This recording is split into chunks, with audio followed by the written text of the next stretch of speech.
بن عباس رضی اللہ تعالی عنہما ارشاد فرماتے ہیں کہ قرآن مجید کی کوئی 20 کے لگ بھگ حصے جو ہیں وہ الگ الگ رجسٹروں کے اندر، کتابوں کے اندر علیحدہ علیحدہ کر دیے گئے. جتنے سالوں کے اندر قرآن کریم کو اترنا تھا ہر ایک سال کے لیے علیحدہ علیحدہ رجسٹر جو ہے وہ کر دیا گیا. اور اس کے بعد پھر روئے زمین پر جو سال شروع ہوتا اس سال کے متعلقہ جو کتاب ہے، جو رجسٹر ہے، اس میں سے جو ترتیب اللہ پاک نے بتائی تھی اس ترتیب کے مطابق قرآن پاک تھوڑا تھوڑا تھوڑا تھوڑا نازل ہوتا رہا، یہاں تک کہ جب سال مکمل ہوتا تو یہ کتاب بھی، جو یہ ایک حصہ تھا قرآن مجید کا، تو یہ بھی مکمل ہو جاتی نزول کے اعتبار سے. اس طریقے سے 23 برس کے عرصے میں نزول قرآن کریم، تیسرا نزول جو ہے قرآن کریم کا، تو یہ پایہ تکمیل تک پہنچا. اب یہ 3 ہیں نزول قرآن کے. تو جو تیسرا نزول ہے قرآن مجید کا، یہ 23 برس کے عرصے میں ہوا ہے. اور جو پہلا نزول ہے اور دوسرا نزول ہے قرآن پاک کا، وہ یک بارگی اور یکدم ہوا ہے اور لیلۃ القدر کے اندر ہوا ہے. حق تعالی نے جب فرمایا انا انزلناہ فی لیلۃ القدر، تو اس کی مراد نزول ثالث، تیسرا نزول نہیں تھا، بلکہ اس کی مراد پہلا یا دوسرا نزول تھا. اس اعتبار سے بات یہ بھی صحیح ہے اور بات وہ بھی صحیح ہے، دونوں کے اندر کوئی اختلاف نہیں. البتہ اتنا بھی احادیث کے ذریعے سے ہمیں معلوم ہوا ہے کہ جب روئے زمین پر قرآن مجید کا نزول شروع ہوا تو پہلی کھیپ قرآنی وحی کی نبی کریم صلی اللہ علیہ وسلم پر جب آئی تو اس وقت مسند احمد بن حنبل کی صحیح حدیث کے مطابق نبی کریم صلی اللہ علیہ وسلم کے خود اپنے ارشاد گرامی کے مطابق اس وقت رمضان مبارک کی 25ویں رات تھی.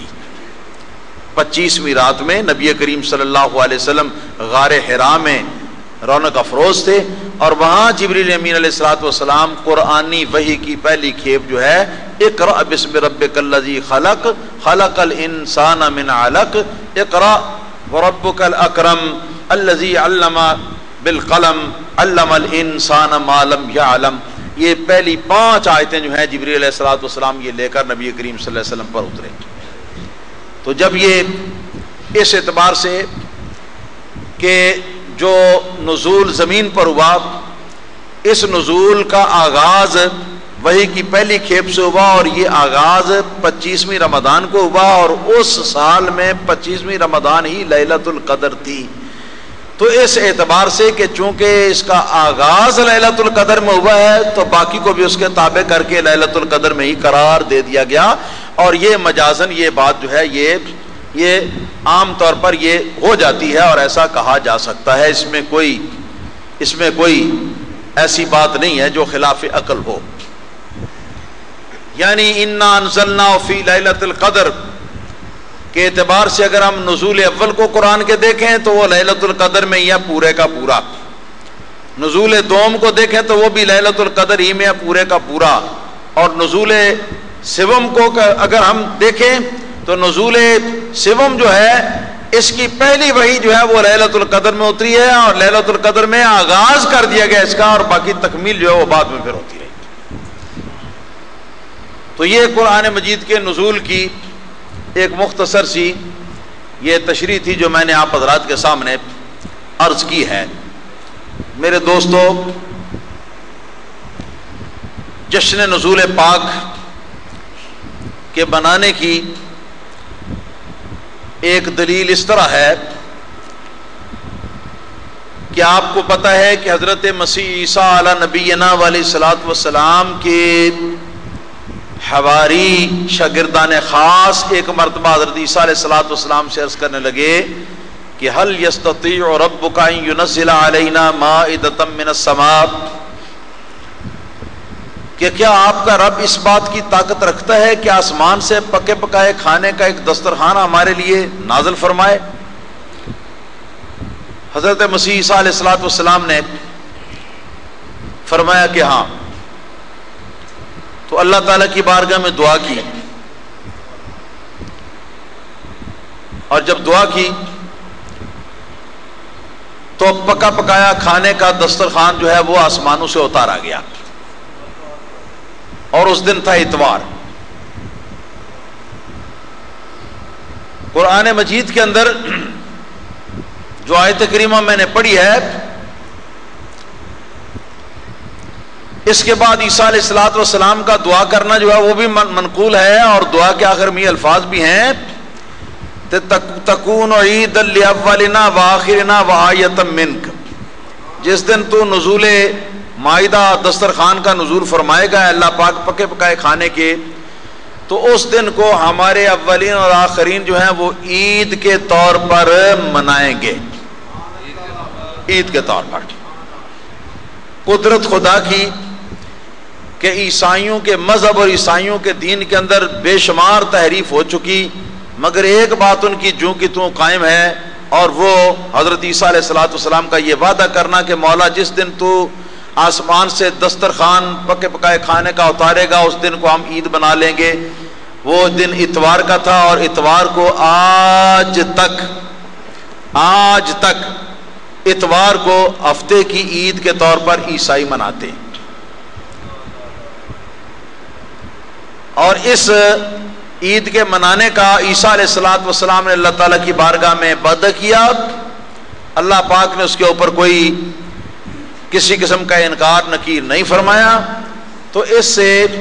یہ پتہ چلتا ہے کہ جس دن اللہ تعالیٰ کی بڑی اللہ تعالیٰ کی عظیم نعمتوں کا نزول ہو تو ان دنوں کو عید کے طور پر منانا چاہیے، عید کے طور پر منانا چاہیے۔ تو ان پر کھانے کا دسترخوان، غیبی جنتی کھانے کا دسترخوان اترا، تو اس دن کو انہوں نے عید بنا لیا۔ تو اب یہاں ہوا ہے نزول قرآن، وہاں ہوا ہے نزول مائدہ،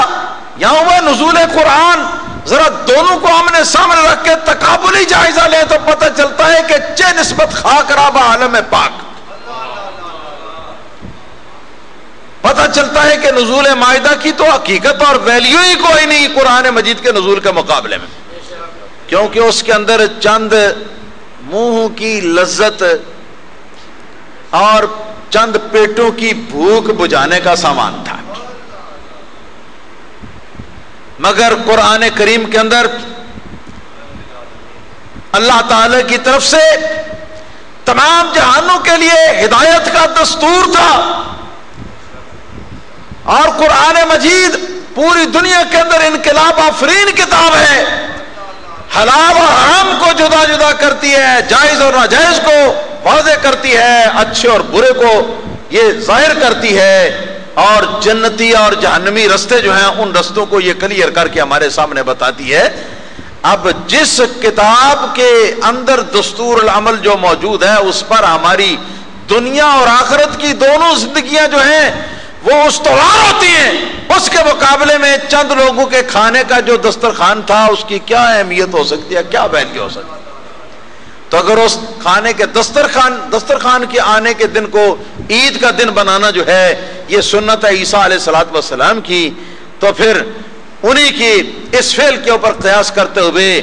آج کے دن نزول قرآن مجید جو ہے اس کے موقع کو جشن منانا، اس کے موقع کو اپنی عید بنانا جو ہے بحمدہ تعالی یہ اس سے کہیں زیادہ افضل اور جائز اور بہتر ہے۔ وآخر دعوانا الحمد للہ رب العالمین۔